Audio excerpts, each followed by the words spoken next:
Kelly G and welcome to my channel.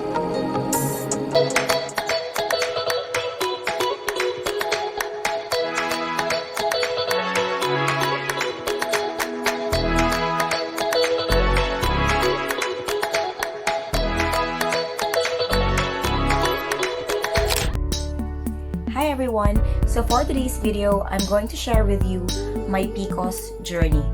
Yes, I have Pcos. The moment I discovered that I had Pcos, there's so many questions popping up my mind. Magkakaanak ba ako? Mabubuntis ba ako? And if you have same questions just like me, I hope this video would help you in your Pcos battle.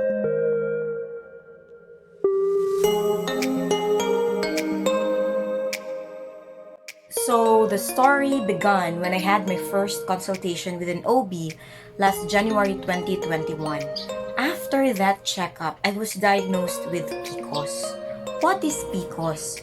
Pcos, or polycystic ovarian syndrome, is a hormonal disorder common among women of reproductive age.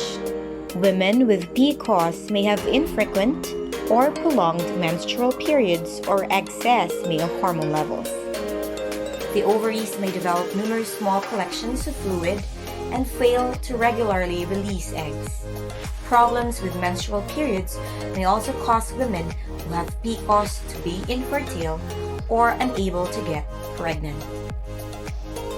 Well, even before, I have already noticed my irregularities, but I didn't have the chance to check what's going on because I am not that conscious, and all I thought everything was okay and normal. But after getting married, that's the only time that I became more cautious and conscious, especially us who really desired to have a baby. The desire to have children of our own led us to buying pregnancy kits and testing almost every week. But it's still negative.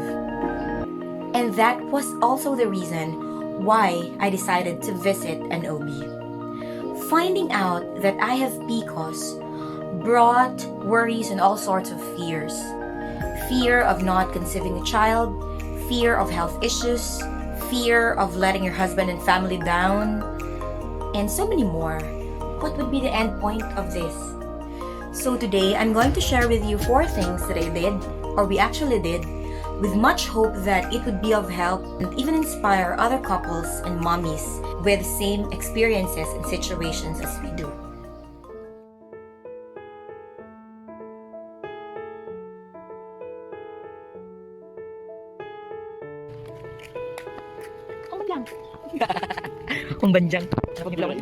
To fight Pcos, you also need these 4 letters, P, C, O, and S.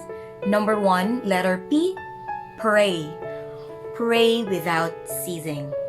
In the Bible, in 1 Thessalonians 5:18, we were reminded to never stop praying. It says there, pray without ceasing, or pray without stopping. The very first thing that I and Harvey did was to really pray. Praying not because we want things to work the way we planned it to be, but praying for Him to grant the desires of our hearts. That desire to have a child. But not only that, we also prayed for Him to give us the strength to accept whatever will He has for us. We should have the heart to accept whatever it is. So every night we really spent meditating on His words, we really spent praying together, and we never stopped believing that there is really power in prayers. Don't forget to push. Pray until something happens. Number 2, letter C. Cultivate positive mindset. What does that mean? It's keeping your mind at its best. Removing all your fears and worries is easier said than done, but having all these in mind won't be helpful, and it will just add another load. Keeping negative mindset creates stress, and instead of focusing on good things to pursue better results, if we let pessimism invade us, the impossibilities we are praying to happen might remain impossible forever.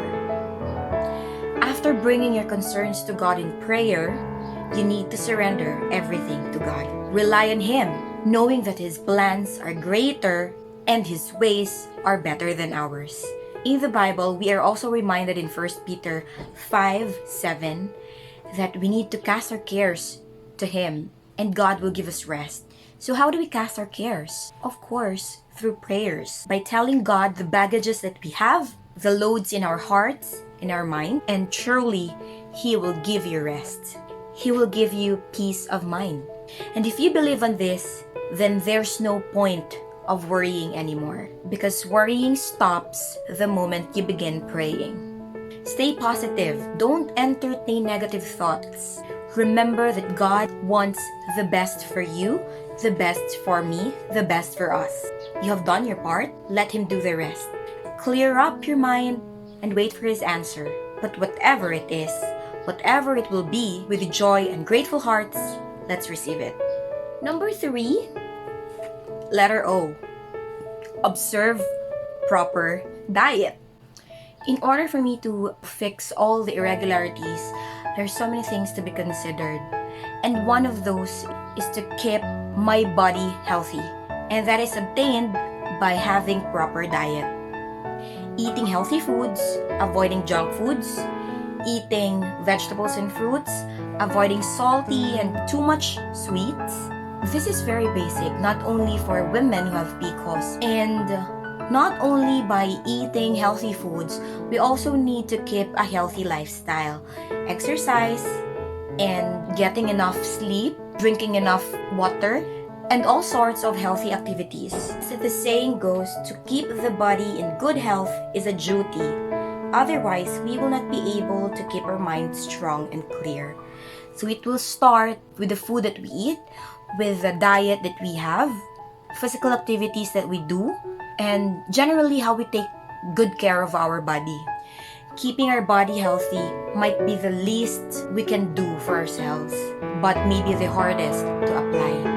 Remember, this body is the only place we have to live, so we need to take care of it. When our diet is wrong, then the medicine would be of no use. But when your diet is right, medicine is of no need. So that brings me to my next point, number 4, letter S, submit to authority. In our case, the persons in authority are the doctors, the OBs.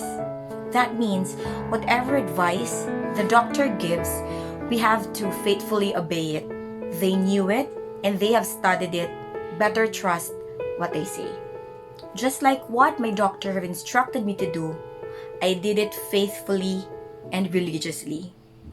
First, she gave me a set of meds to be taken on a 10-day basis.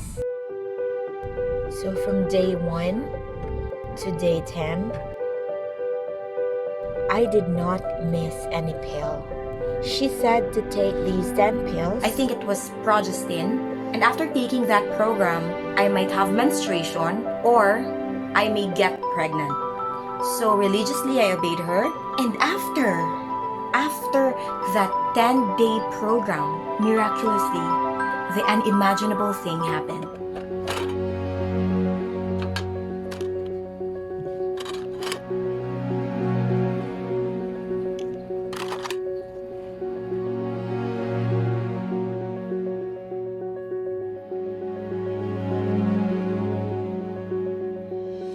So one fine day of February 2021, I felt something unusual. When I had my morning CR routine, I suddenly felt dizzy and lost my balance. I did not collapse, but I just leaned my back against the wall, thinking that it was just normal because I just got up from sleeping. But throughout the day, I am buzzed with the feeling that something's pushing me to have a pregnancy test. And so I did. That's when I found out that I was pregnant. I couldn't explain how I felt that time. That feeling when you're waiting for something to happen, but God turned it into an unimaginable thing. And that's when I also realized that with God, nothing is impossible. And to those who are also praying to get pregnant, and to those who are also facing fertility problems just like me, I hope and pray that this story could bring hope and realization that God can make the impossibilities possible. So that's it. Don't forget, PCOS. Pray without ceasing, cultivate positive mindset, observe proper diet, and submit to authorities. Thanks for watching, and I hope to see you on my next video. Bye!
Sus, Ginoo!